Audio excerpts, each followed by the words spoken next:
Hey everybody, welcome to the Ramble. How's it going? I'll be honest with you, up until really just a few hours ago, I wasn't certain what this video was going to be about. I hadn't really settled on a topic, and then it dawned on me what I had to make this video about. I had to do a video where I went back through the year of 2014 and I picked out some of the bright spots, some of the little bits of news that made us not want to crawl under our beds and hide for the rest of our lives, that made us something other than depressed and horrified and disappointed and discouraged. Because let's face it, considered on a big picture sort of cultural level, 2014 was a depressing fucking year. I mean, and it's weird because, like, for me personally, for the growth of my YouTube channel, for my personal life, for my wife and I, like, 2014 for us was actually a pretty damn good year. But for my country, for my species, for the world, I don't know. A lot of really depressing shit happened in 2014. And that 2014 year in review, 5 stupid things that I did that I put up on New Year's Eve, 5 stupid things about 2014, was one of the most depressing videos I have ever done. I mean, when the funniest segment in a video is about the Ebola outbreak, yeah. So I want to go back through 2014 and pick out the good stuff, pick out the encouraging stuff, the positive news, the signs of progress, the signs of innovation, the mistakes that were corrected. Because even though looking back through the year, I still think overall it was kind of shitty, kind of very shitty, there are still quite a few rays of hope to be taken from 2014. So let's look at a few of those now, shall we?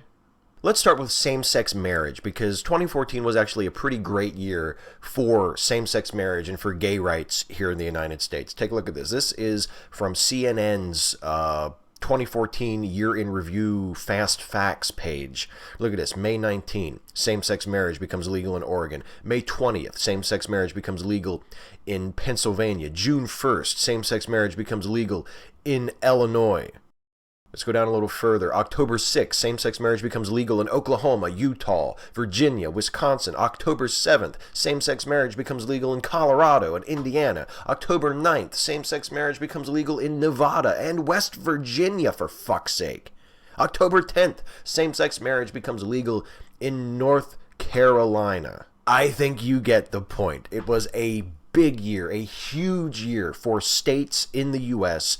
recognizing same-sex marriages, often as the result of court rulings, not as a result of popular votes or legislatures taking action. But nonetheless, I will take it. In terms of progress on that issue, on the legal part of that issue, it's such a great year. 2014 was one of the best years ever for legalizing same-sex marriage in the U.S. There's still a ways to go. I would still personally love to see a federal law passed that unequivocally and unambiguously legalizes same-sex marriages in every state across the board, so that even the states that haven't had it struck down by the courts or passed a statute explicitly recognizing it would be forced to recognize same-sex marriage. I think it's the only moral thing to do on the issue, and there is still a bit of distance yet to travel, but man, did we come a long way in 2014. Now, that would be an example of some positive social changes to occur during 2014, but there were also some major scientific advancements and some awesome news coming from the realms of science and medicine and space exploration. And here's a big one for me. We landed a spacecraft on the surface of a motherfucking comet in 2014 for the first time ever, thanks to the efforts primarily of the engineers and researchers and scientists and designers of the European Space Agency. A spacecraft was landed on a comet. And that was so far from the only encouraging, exciting science news from 2014. On my And Now the Good News series, every week I do at least 3 stories. Almost all of them usually wind up being science or medicine related, and there was a ton of just incredibly cool, exciting, encouraging news to come out of the world of science and medicine in 2014. And if you want a really great, just at a glance summary of some of the awesome news to come out of the science world in 2014, check out the Wikipedia page for 2014 in science. Now, this does include some of the bad news as well as the good news, but if you just take a quick scroll through this incredibly long list of scientifically significant events from 2014, you will see so many cool, exciting, awesome discoveries and breakthroughs. It blows your mind.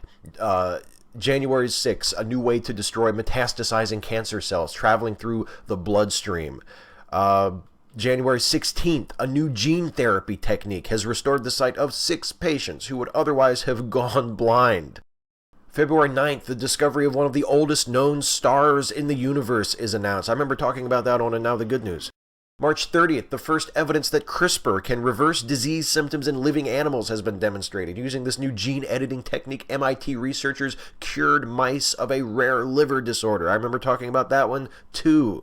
Let's skip ahead to July. NASA reports Voyager 1, the farthest spacecraft from Earth, experienced a new tsunami wave generated from activity, coronal mass ejections on the sun, further confirming that the probe is in interstellar space. July 20th, the anaphase promoting complex, one of the most important and complicated proteins involved in cell division, has been mapped in 3D at a resolution of less than a nanometer. Researchers claim this finding could transform the understanding of cancer and reveal new binding sites for future cancer drugs. And it just goes on and on and on like that. 2014 was such an amazing year for science and medicine. There were things that I didn't even get to on that list. What about the guy just recently who it was announced he's a double amputee. He lost both arms and he's able to move robotic replacement arms, robotic prosthetic arms using his brain thanks to a neural computer interface. It's amazing. The good news, the encouraging stuff from the science related world in 2014 was so awesome, and there was just so much of it. It just came week after week after week after week. It was a lifeboat in a year of such discouraging horror, so many dark, depressing stories. The world of science, the world of technology, the world of medicine, the advancements, the promise of a better future. It was such a relief in this past year to have that, and there was a lot of it. Now, there were other good things about 2014 that I could mention in this video, but the last thing I'm going to mention specifically is more of a general thing, more of a pattern that I witnessed throughout the year, and I want to mention it because it is a sort of response to how bad the year was that allows me to feel encouraged. Even though there was a lot of shitty things that happened in 2014, the response, the reaction to that sort of stuff from many people, from our culture in general, and I'm speaking primarily of the United States here, but it's not exclusive to here, in many instances was very, very encouraging. Yes, we had Ferguson. We had Michael Brown. Yes, we had Eric Garner. We had grand juries declining to indict the cops who killed these people. But there was also a groundswell of outrage and of emotion and of this has to stop, of rejection, of no, this is unacceptable. It's sort of, we finally have reached a breaking point. We finally have reached, hopefully, a tipping point on these issues where we're not going to accept this anymore. We're going to plant our feet and say this must change. This must change now. Now, I don't know if that's actually going to happen. I don't know if 2015 will see further substantial progress in that way, but the attitude is very encouraging. The attitude of no more. We see this is a problem, this is not going to keep happening. That, to me, is very encouraging. I see similar attitudes toward abuse against women, harassment against women. Even though we continue to hear these horrifying stories about rape on college campuses, and street harassment was a big issue this past year.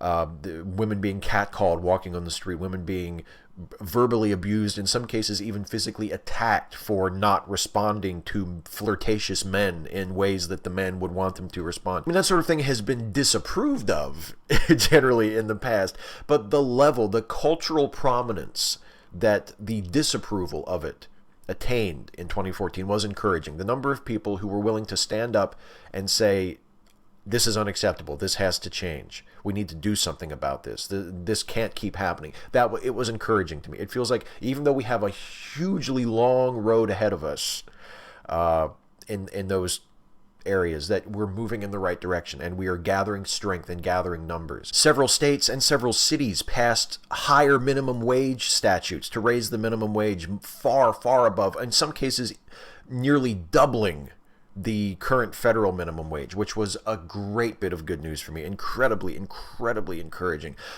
This was the year that the Affordable Care Act officially went into operation, increasing healthcare coverage and access to affordable healthcare for people that had never had it before in their lives or would not have had it were it not for the Affordable Care Act. So there are so many examples of good news. There are silver linings to many of these clouds that hung over us in 2014. It still was kind of a depressing year. It was a very depressing year. I'm not going to sugarcoat it. It was a really shitty, depressing year when you consider it at the cultural level. But there were bright spots. And it's not so much that I want to point out the bright spots to you. It's sort of like I have to. For my own emotional health, I can't just sit and reflect on the bad in 2014 because it was almost overwhelming. It was just such a depressing year. But even in that depressing year, there was good. And even as a result of some of the most depressing parts of the year, there was a promise of change, of hope in the future. Promise that maybe we are finally starting to learn some of these lessons about how we treat people according to their race, about how we mistreat people according to their gender, about how we should be more accepting and tolerant and loving toward transgender people. There were a lot of very encouraging movements, shifts in 2014. And I think we need to hold on to those. And we need, most importantly, for 2015, to build on them. So let's do that. Shall we? Let's do our part to build on those positive steps and keep moving forward in 2015. Let's make 2015 a better year than 2014. I mean, it's not like it's going to be that hard. But let's put our backs into it nonetheless.